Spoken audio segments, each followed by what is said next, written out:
humano, porque ela vai te capacitando com várias ferramentas que você utiliza na sua vida pessoal. Ela, para mim, é uma área totalmente treinável, onde qualquer pessoa pode aprender. É o que eu falei, no meu início, eu me tornei recordista de vendas da primeira rede de escola que eu trabalhei. E bati o meu próprio recorde de vendas algumas vezes. Só que o meu início foi muito ruim. Porque eu não tinha técnica, eu tinha vergonha em falar em público, eu era muito tímido. E aí nesse trabalho, quando eu me vi, eu estava panfletando em semáforo, divulgando a escola, prospectando pessoas em faculdade, empresas pegando nome e telefone, fazendo palestra com dezenas de pessoas para vender o curso. Então, é uma área que, se você se permitir a treinar e aprender, ela vai te dando ferramentas para a sua vida. E, Então, e para isso, acho que é necessário alguns pilares, né? Eu gerencio aí algumas unidades e vejo assim que na área comercial, às vezes tem uma pessoa tímida, às vezes que tem o maior melhores dos perfis ali, mas a pessoa tem fome, né? Tem aquela vontade de crescer profissionalmente, achar um ambiente ali que para ela exercer a meritocracia dela, né? Às vezes ela está acostumada com o setor ali só de produção, que todo mundo ali fazendo melhor ou não vai ganhar o mesmo salário, né? Então, às vezes ela se acha ali no ambiente comercial, vê aquela meritocracia, isso alimenta a fome dela de crescer profissionalmente, né? E a questão ali da pessoa querer se desenvolver tecnicamente e a questão da pessoa ali ter psicológico, né, e emocional para lidar com a venda, né? Porque a venda começa no dia 1, chegou no dia 30, quem fez, começa um mês novamente e os desafios zeram e tem que começar a produzir novamente, né? Não existe ali histórico, né? A pessoa tem que ter uma constância ali de crescimento e de produtividade, né? Então, no meu ver também, assim, a questão desses 3 pilares aí é fundamental, né? Na questão ali do desenvolvimento comercial. sim, sim. Inclusive, pô, viver nesse mundo aí de vendas, de gestão de pessoas, e muitas vezes quando eu abria processos seletivos para contratar, independente da área, na nossa escola, se era administrativo, pedagógico ou comercial, muitas vezes eu comecei a perceber uma realidade que existe aqui no nosso país. Muitas pessoas que não tiveram a oportunidade de fazer uma faculdade, de se aprimorar num estudo, essas pessoas elas iam me entregar currículo e pedindo uma oportunidade de trabalho, muitas vezes com muita fome de ter uma oportunidade de mostrar o seu potencial. Porque principalmente pessoas que estavam na faixa etária ali de 30 a 40 anos. Então eu muitas vezes recebi currículo, entrevistei pessoas que ou tinha rodado em vários empregos, porque elas não enxergavam perspectiva de crescimento, de futuro, então não parava em lugar algum, e quando viu já estava nesse hábito de vida há quase uma década, ou pessoas que estavam ali em funções dentro de uma empresa que não era área comercial, que não era aquela função que exige que você cumpre aquela carga horária e está tudo certo, e quando elas viram, passaram 10, 15 anos na mesma função, tendo um crescimento de salário pequeno, porque não era notado, se via apenas como um número ali. E eu acredito muito que, pelo menos comigo foi assim, com as pessoas que eu vi que cresceram na nossa empresa, é, a área comercial ela te dá a oportunidade de você se conhecer, de você conhecer seus limites, de você exigir mais de você, mas porque você está enxergando naquele ambiente uma visão de futuro atraente, uma visão de futuro que, pô, vou pagar o preço hoje, mas eu sei, eu estou enxergando que eu vou ter uma colheita amanhã. Mas depende da minha entrega, da minha dedicação, da minha preparação, de eu aprender sobre técnicas de vendas, de eu entender de pessoas. Todo cliente é um ser Bacana. humano.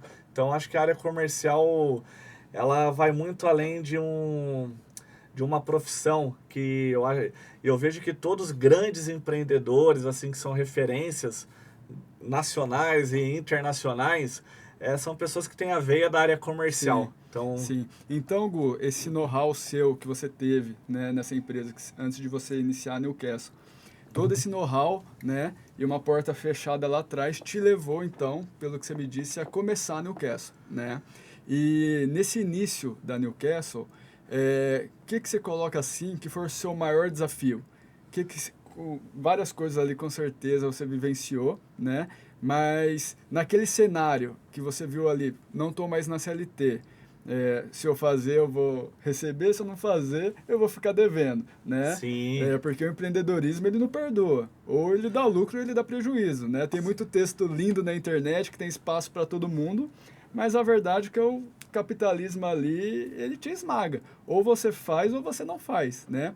Então, nesses primeiros desafios que você enfrentou lá atrás, o que você coloca assim que foi algo ali que você falou assim, eu vou desistir disso, não está valendo a pena, Você teve algum momento que você quis voltar a ser CLT?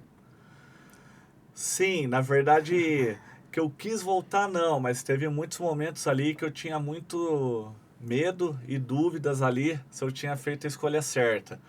Porque quando eu estava lá na outra empresa, eu estava como gestor regional, eu tinha reconhecimento naquela empresa, eu era visto como um profissional ali de prestígio ali dentro daquele ambiente, as pessoas me respeitavam, valorizavam a história que eu tinha percorrido. E aí quando eu saí, que foi de fato por questão pessoal, não foi nada profissional, por questões da empresa comigo, tanto é que eu tenho muitos amigos, Foi todos estão fundamental na lá. sua história. Foi fundamental, porque aí eu comecei a receber essas ofertas de trabalho e todas as ofertas que eu recebi era para ganhar mais do que eu ganhava no meu emprego anterior. E aí a Newcastle ela nasceu que eu tive a oportunidade de montar uma turma dentro de um sindicato que ficava aqui na Rua 11 de Agosto, era uma pequenininho e eu alugava uma sala de aula deles. E aí nós colocamos lá em torno de 50 alunos ali em 2 semanas para estudar só de sábado. E era a época que eu estava recebendo essas ofertas. E aí quando eu comecei a empreender, de fato eu gostava muito dessa área de vendas, eu me garantia nessa área comercial pela experiência que eu já tinha aprendido ali, vivenciado, né, de vendas de cursos, mas eu não sabia nada ali de administração, de leis, de, né, esse mundo dos bastidores do empreendedorismo.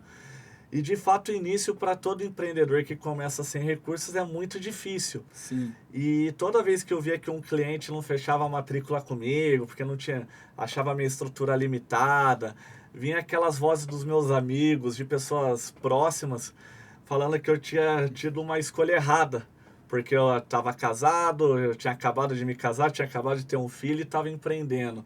E aí, de fato, quando você começa a viver essa dificuldade do que o empreendedorismo ele te traz, das contas e de você, lançar uma empresa no mercado e tudo mais, você começa o inimigo ele é tão sujo que ele faz você lembrar dos nãos que você falou, Sim. que te daria uma estabilidade naquele momento. Estou vivendo um problema hoje que se eu tivesse aceitado aquele emprego eu não estaria vivendo. E aí esse conflito bagunçou muito, mas eu acreditava muito que um dia ele ia dar certo. Sim. Mas balança, machuca. Imagino.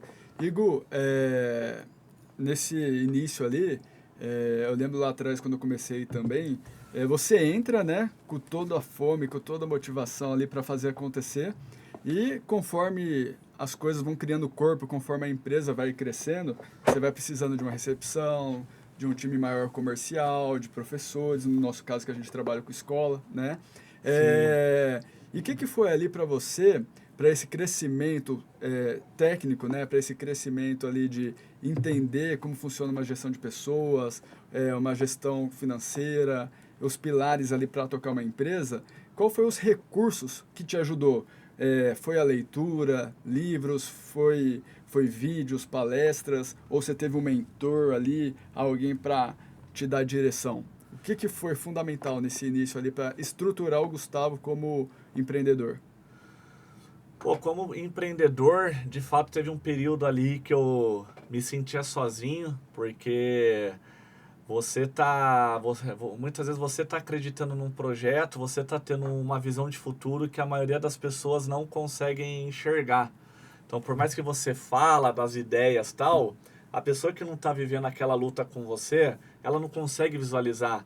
Não é por mal, é que ela não está vivendo aquela realidade. Uma coisa que me ajudou muito, assim, que foi determinante, eu comecei a procurar muitas palestras e cursos, mentorias de empreendedores que percorreram o caminho que eu queria trilhar. Então, assim, eu via muito do nosso ramo ou de